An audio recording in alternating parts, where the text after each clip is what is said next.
Insta के YouTube channel को subscribe करें और बेल आइकन पर क्लिक करें। मज़ीद वीडियोस देखने के लिए इंस्टा केयर ऐप डाउनलोड करें। I am doctor Saba Ansari.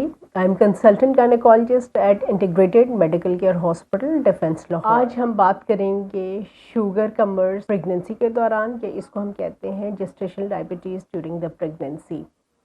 Gestational diabetes का इंसिडेंस शरह तनासुब पूरी दुनिया में 6 से 9% है। इसका मतलब ये है कि 6 से 9% प्रेगनेंसीज में शुगर हो जाती है। वो शुगर जो कि प्रेगनेंसी के दौरान हो, वो स्ट्रेस रिलेटेड या फिर जेनेटिक्स होती है। उनके कुछ रिस्क फैक्टर्स पहले से मौजूद होते हैं। उन रिस्क फैक्टर्स में से मोटापे का होना, प्रेगनेंसी से पहले वजन का मोटापे की तरफ माइल होना, पिछली प्रेगनेंसीज में शुगर का होना, फैमिली हिस्ट्री शुगर की, या पहले बेबी हैवी वेट बेबी या जिनके वजन 4.5 किलो से ज़्यादा हो, उसकी पैदाइश का होना शामिल है। इसके अलावा हम एशियंस एंड स्पेशली पाकिस्तानियों में शुगर का मर्ज आम दुनिया की निस्बत ज़्यादा पाया जाता है। तो जब हम एक दफ़ा रिस्क असेसमेंट कर लेते हैं किसी भी प्रेग्नेंट वुमेन की बुकिंग विजिट पे, तो हम उनको एडवाइस करते हैं कि आपका वज़न पूरे 9 महीनों में एक ख़ास तनासुब से ज़्यादा बढ़ना नहीं चाहिए। अगर वज़न बेतहाशा बढ़ जाएगा तो उसमें डायबिटीज़ के होने के चांसेस आम प्रेगनेंसी से ज़्यादा हो जाएंगे। इसी तरीके से जब प्रेगनेंसी 24 से 28 हफ्ते पर आती है तो एक टेस्ट किया जाता है जिसको हम कहते हैं ग्लूकोज टॉलरेंस टेस्ट। ये टेस्ट हम ग्लूकोज का सोल्यूशन पिला के करते हैं और इसमें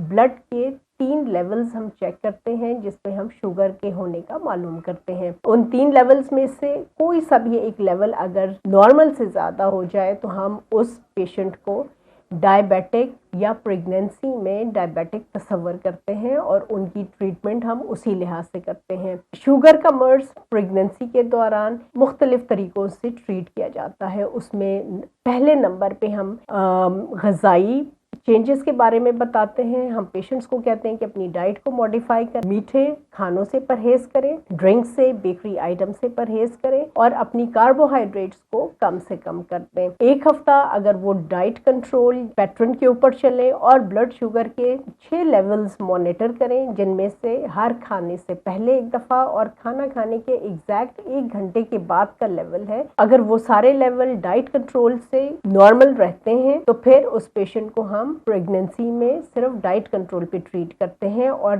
50% से ज़्यादा पेशेंट जिनकी डायबिटीज़ प्रेगनेंसी में आ जाती है उनके ब्लड शुगर लेवल सिर्फ डाइट को कंट्रोल करने से ही कंट्रोल हो जाते हैं। उनको किसी किस्म की इंसुलिन या फिर ट्रीटमेंट नहीं देनी पड़ती। लेकिन अगर 1 हफ्ते की डाइट कंट्रोल के बाद भी ब्लड शुगर लेवल्स अगर ज़्यादा हों, कंट्रोल में ना आ रहे हों, तो फिर हम उनको टैबलेट स्टार्ट कराते हैं। टैबलेट दी जाती है और उनको डाइट की कंट्रोल का स्पेसिफिकली बताया जाता है कि आपने खाने में भी एहतियात बरतनी है और ब्लड शुगर को उसी तरीके से मॉनिटर करना है, यानी हर खाना खाने से पहले और खाना खाने के एग्जैक्ट 1 घंटे के बाद। अगर blood sugar levels normal range में आ रहे हैं तो हम उसी ट्रीटमेंट को कंटिन्यू करते हैं और उसके साथ साथ हम बच्चे की ग्रोथ को और उसकी नशोनुमा को और बच्चे के इर्द गिर्द के पानी को अल्ट्रासाउंड के जरिए हम चेक करते हैं, जो कि हर 4 हफ्ते के बाद या फिर 6 हफ्ते के बाद किया जाता है। और जब 3rd ट्राइमेस्टर स्टार्ट होता है तो पेशेंट को स्पेशली बताया जाता है कि आपने बच्चे की हरकत पे ध्यान करना है। अगर किसी टाइम पे आपको लग रहा है कि बेबी की हरकत ठीक नहीं है तो फौरन हॉस्पिटल से रुजू कराइए कीजिए, हॉस्पिटल आइए और हम यहाँ पे बच्चे की धड़कन को मशीन से चेक करते हैं और उसका अल्ट्रासाउंड किया जाता है ताकि उस शुगर का बच्चे की नशोनुमा के ऊपर असर को देखा जा सके। डायबिटिक प्रेगनेंसीज के इफ़ेक्ट बेबीज़ के अंदर मुख्तलिफ किस्म के हैं।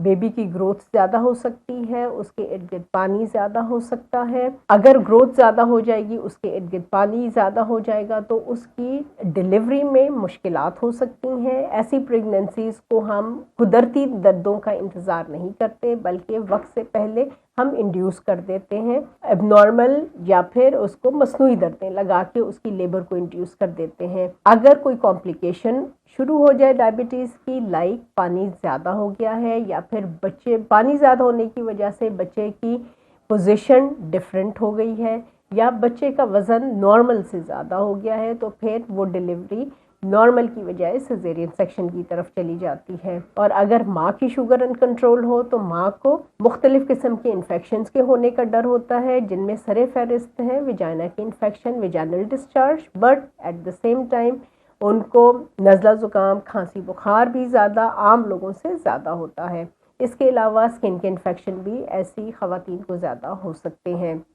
शुगर या डायबिटिक प्रेगनेंसी एक हाई रिस्क कंडीशन है। ऐसी खवातीन जिनमें ये रिस्क पहले से मौजूद है, उनको प्रेगनेंसी के स्टार्ट होने के साथ ही अच्छे हॉस्पिटल से रुजू करना चाहिए और उनको रेगुलर चेकअप कराना चाहिए पूरे 9 महीनों में, ताकि शुगर का असर माँ पे और बच्चे पे कम से कम हो। डायबिटिक प्रेगनेंसीज के अंदर एक बहुत बड़ा रिस्क है सडन IUFT, यानी अचानक बग़ैर किसी वजह के बच्चे का दिल बंद हो जाना या फिर बच्चे की मौत का वाक़या हो जाना। इसलिए शुगर का कंट्रोल प्रेगनेंसी के दौरान बहुत इम्पॉर्टेंट है। ऐसे मरीज़ों को हम आम मरीज़ों से ज़्यादा फ्रीक्वेंटली या ज़्यादा जल्दी बुला के उनका चेकअप करते हैं, ताकि किसी किस्म का भी रिस्क प्रेगनेंसी में या फिर बेबी को हो रहा हो तो उसका हमें अंदाज़ा हो सके। जब भी there is a risk of good size baby in the previous pregnancy या फिर फैमिली में कोई रिस्क मौजूद है डायबिटीज़ का, या फिर खातून को पहली प्रेगनेंसी में डायबिटीज़ हो चुकी हुई हो, ऐसी खातून को प्रेगनेंसी टेस्ट पॉजिटिव होने के साथ ही गायनेकोलॉजिस्ट से रुजू करना चाहिए।